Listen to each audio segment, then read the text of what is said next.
And so I think it's really important as leaders that we are, in some cases, just meeting our people when they come to work, into the office, or at the end of the day, just to be able to show thanks and show gratitude for them as they're leaving. Give us one of those main keys to develop those relationships built on trust, authenticity, transparency. What are some of the keys? We talk about how you go about building trust. I think there's five key things. I call them the 5 C's.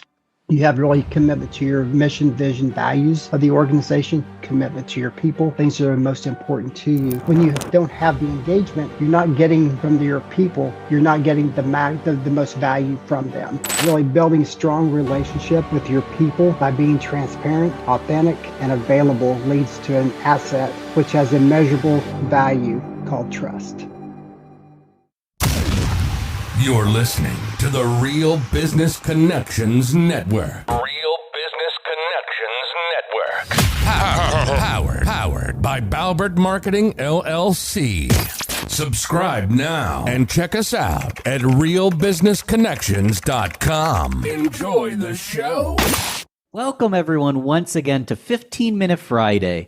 Easy to implement business tips for busy people who want to learn more and do better in the shortest amount of time possible. I'm Ben Albert, the man behind the Real Business Connections Network. And on 15-Minute Friday, I chat with extraordinary business people to provide actionable insight in 15, maybe 20 minutes, but approximately 15 minutes. Hungry business people like yourself are busy, so let's get right into it. My guest today is Chuck Cooper. He is the founder of WhiteWater Consulting in Charlotte, North Carolina. I don't know why I couldn't, Chuck, it says NC, and for some reason I had a brain fart. He is an entrepreneur, a business consultant, a mentor, husband, father, and papa are all titles that Chuck Cooper carries proudly. He's blessed to be married to his wife, Debbie, and they are parents of 3 adult children, grandparents to 10 grandchildren. Chuck, excited to welcome you to the show. It is great to be with you today, Ben. I've been looking forward to this all week. Me too. I anything in that bio, we covered a lot of ground, but anything in the bio that we missed that you'd like to bring to the table? I don't think anything, we really didn't miss anything. You hit all the key areas. And for me, so much of this, it's about being able to integrate our work life, our professional life, and our personal life. And so I think that bio does a really good job with that, where my main focus is on my family. The legacy that we are focused on building is faith, family, and love. So that's really speaks to the legacy that we are doing. And that intro does a great job of describing it. It does. Faith, family, and love. And I love how you mentioned integrating, like you work, but you're not living to work. You're working as part of the harmony of your life with your family, with what you get to build for them and with them. Before I go on a tangent, Chuck, I always ask my guests to bring a quote, something tweetable, something catchy to get us started with. How do you want to start the conversation today? I really want to focus on something that's really important to me, and it has really played well into my book. And that is the following quote, which is really building strong relationships with your people by being transparent, authentic, and available leads to an asset which has immeasurable value called trust. Transparency, authenticity, availability. That's one thing that wasn't in the bio. So you're a published author. Tell us about the book. So the book is called Unprecedented, and the subtitle to it is called Building a Multi-Generational Business on Trust, Respect, and the Valuing of People. And the book is really written for entrepreneurs and small business owners, just really helping them kind of bridge that gap into really, from a leadership perspective, back into their workforce, and really being able to build personal relationships with your people so that there's that connection.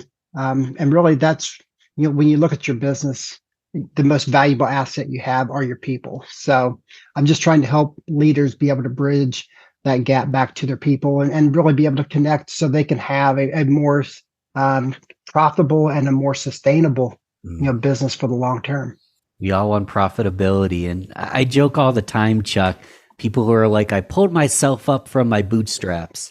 I always ask the question, who made the bootstraps? Yes. A person did, right? People are, what's the point of working without helping and working with people?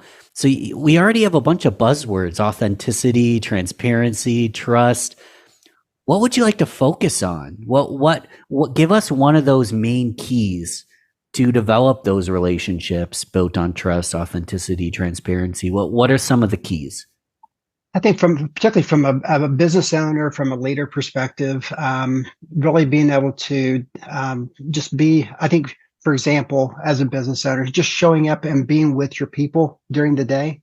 Oftentimes I find that, and I find myself sometimes being really just kind of being secluded in an office where all the activity and all the important parts of your business are really being done at a different location.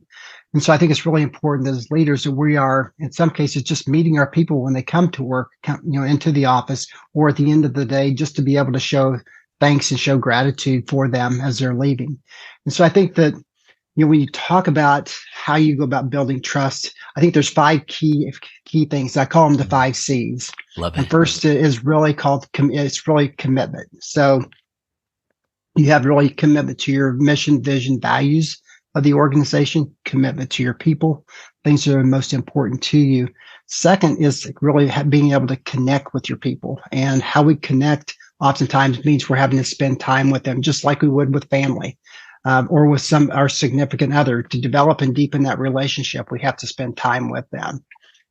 Third is being able to care for your people. And again, those are just really, I think in a lot of ways, just being human.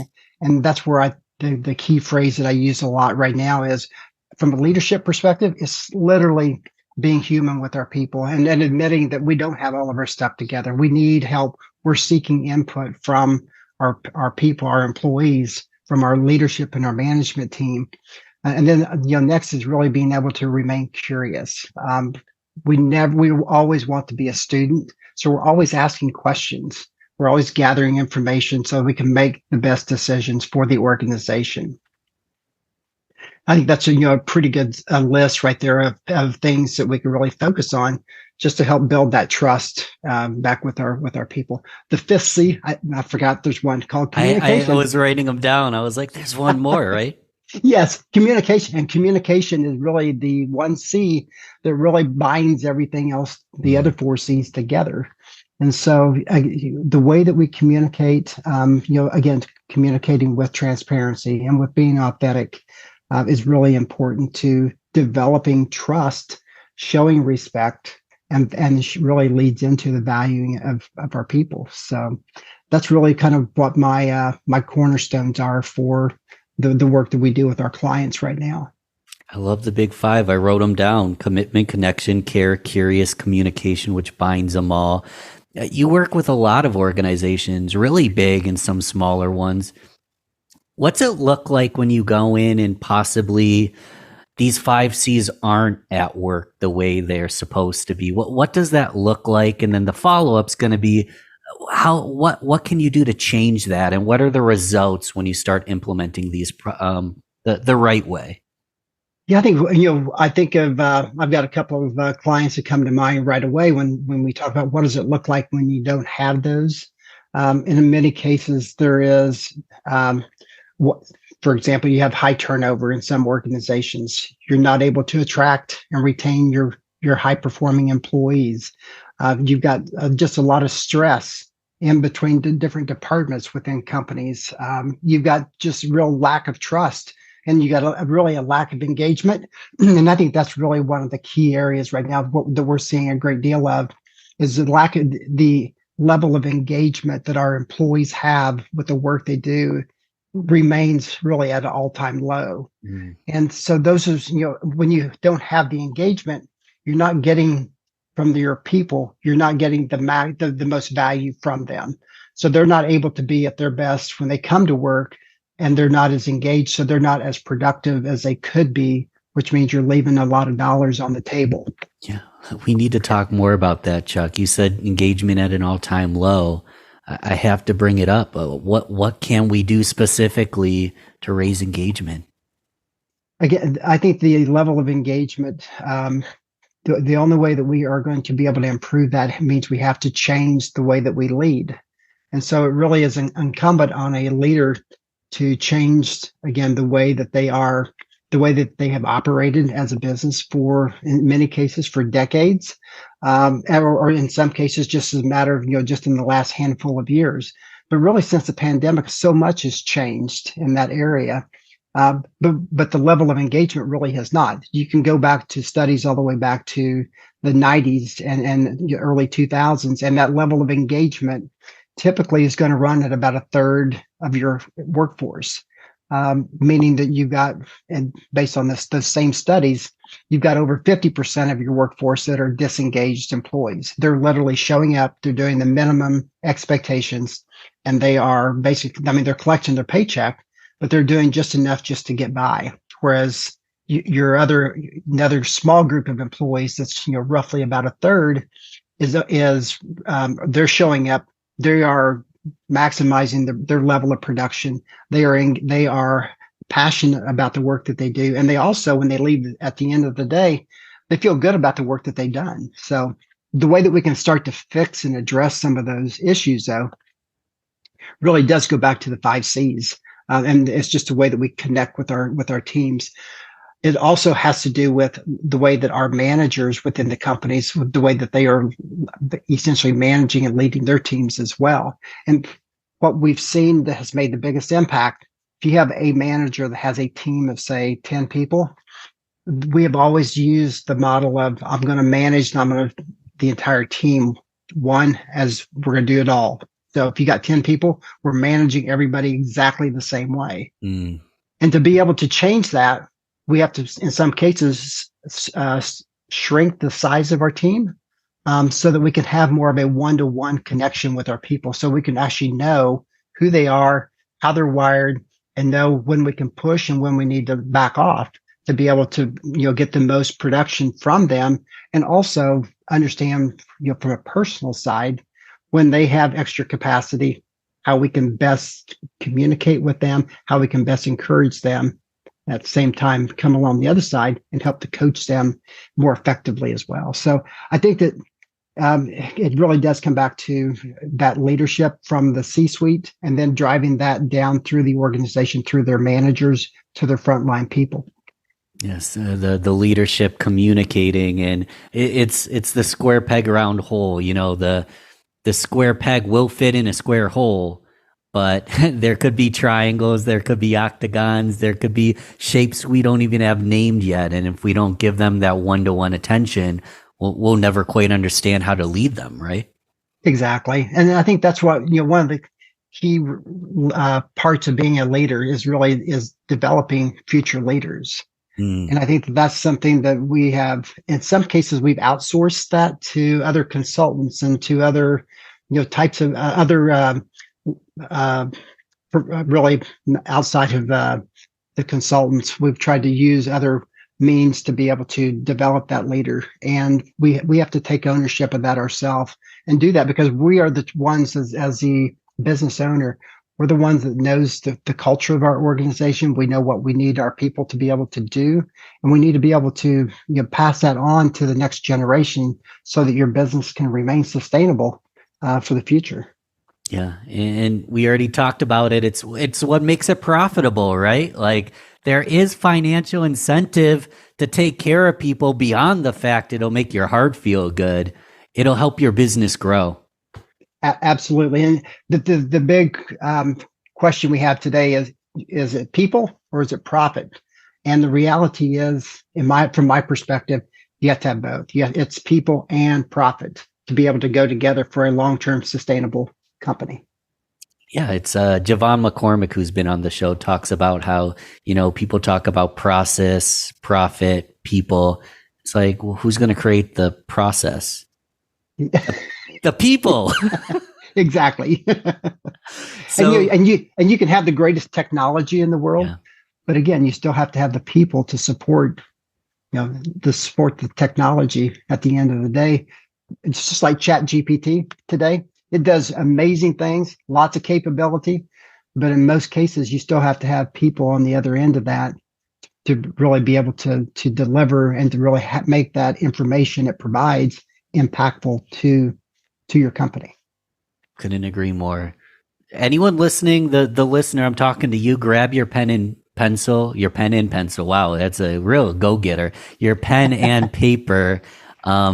Chuck's an incredible consultant. First, tell us who should be reaching out to you and how can they reach you if they might need your help? So just so the listeners know, I have a real heart and a real passion for helping serve and support entrepreneurs and small business owners.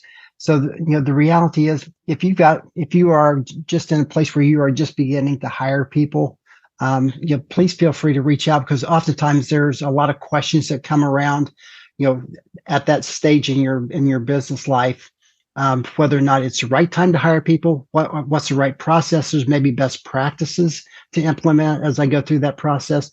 On the other end, if in most cases, if you have employees today, you've got challenges. We know whether it's around retention, attraction, the engagement, as well as maybe it's employee benefits. Do I outsource my HR to a third party, or do I build that in-house? Those are the type of questions that we get from companies all over the U.S. today.